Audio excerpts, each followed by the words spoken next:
Turning now to IT-Mate and a massive layoff and questions surrounding the state's tallest building. We are talking about Salesforce and if the company name will remain a fixture in Indianapolis. The company is cutting 10% of their workforce, but failed to tell the state why. IT-Mate's Richard Essex is working this story for us. In order to protect the workers, their families, and the community, Salesforce should have notified the state of Indiana before the layoffs.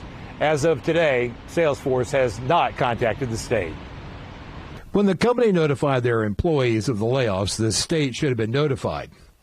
The United States Department of Labor requires any company that employs more than 100 people to notify the State Department of Workforce Development of any layoffs with a worker adjustment and retraining notification, or a WARN letter. As of today, the company had not issued such a letter to the state. I asked the U.S. Department of Labor if there are consequences for not doing so.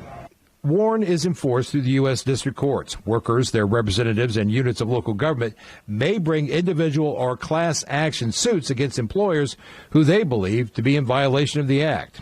I asked the Indiana Department of Workforce Development if they have heard from Salesforce, and as of today, they have not. The Department of Labor says some states have more strict WARN laws that lower the threshold for issuing WARN notices and or impose penalties on employers if WARN notices are not filed in accordance with state law. Indiana is not one of those states. The Department of Workforce Development told me there is nothing in Indiana labor law to force a company to issue a WARN letter.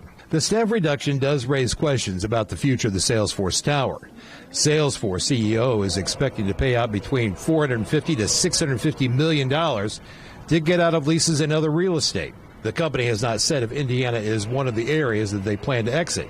IT-Mate is told the company added space in 2020 during the pandemic and have not made any plans public to exit the building. Like any company, right? They want to manage their overhead well. The biggest thing on their expense sheet is people. The next is their office space. Doug McCoy is a finance professor and director of the Center for Real Estate Studies at Indiana University. They probably got a great deal because they took so much of the building.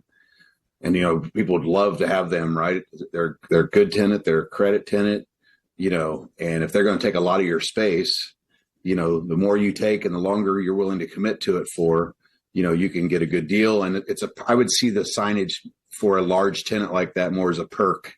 Salesforce did file a WARN notification in the state of California, but that notification does not cover Indiana.